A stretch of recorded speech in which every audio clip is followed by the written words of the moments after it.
Saturday, March 9th, 2024. And so this whole Katie Britt GOP response thing is taking a very interesting turn. Um, a reporter by the name of Jonathan Katz posted a thing, excuse me, online, and it's being reported around in several outlets about this story that Katie Britt told in her GOP response, that after she became a senator and she's so concerned about immigration, you know she traveled to the southern border to, I don't know, some town, Los Del Rios, whatever the hell town it was, and I met a woman who at 12 years old had been sex trafficked by the cartels, by the Mexican cartels, and she was raped over and over and over again. And then she says, and this is the United States of America. We don't allow that. Joe Biden's America allows that. Blah, blah, blah. Goes on in this whole big thing about this woman that she met at the border. Um, Makes it sound like kind of present day situation. Although she said woman and then said sex trafficked from the time she was 12. So right there, and I mean, I heard the story and I'm like, this story's bullshit because the timeline didn't add up. But there are people smarter than me that go and look into this stuff, which is great. So what it turns out is that this woman, whose name is Carla Jacinto Romero, um, was sex trafficked by the cartels from somewhere around 2005 to 2009 when she was 12, and has become a political advocate, against sex trafficking, and sort of a little crusader about this whole thing, has testified in front of Congress in 2015 about this. Katie Britt did meet her at the border at this sort of panel thing where there were some Republicans and there was some, and so they were on the same dais together.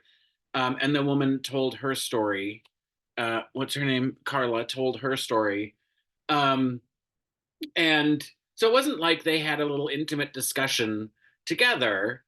It was they were put together on this organized panel, and Carla has told this story for 10 years publicly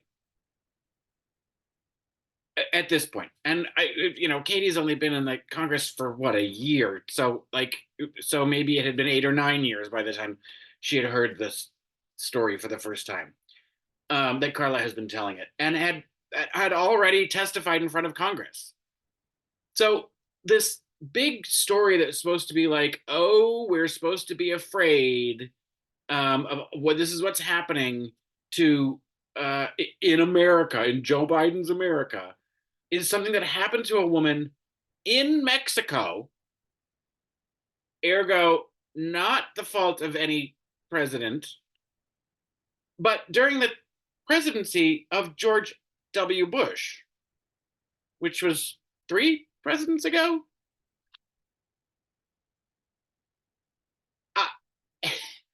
It's so on fucking brand for the GOP to pull this kind of bullshit. You can't even use an example of anything that's happening in real time. What happened to that woman, Carla, is awful. And yes, do the United States interests in Mexico have an impact on what's going on? They get our guns from us. They do a lot of drug trafficking to us because we are good buyers of those drugs. Like, there is a whole bunch of shit that is problematic between U.S. and Mexico, and drugs and guns and violence. But the story that Katie Britt told has nothing to do with Joe Biden, who wasn't even the vice president at the time, or really, or anything to do with current politics, or anything to do with current activity in the United States happening in the United States. This was something that happened in Mexico. Uh, in, what is this now? 20, 15 years ago. 15 to 20, depending on how far back you want to start. So it's kind of laughable. The story isn't laughable. What happened to her is awful. That's not in question. The problem is the way that Katie Britt decided to frame it. Like, you can't even find a modern day example. Um, uh, and you know, there's all sorts of statistics that say that immigrants don't cause a lot of crime. Are there one-off instances? Yes. Does the GOP make an example out of every single one of them? Yes.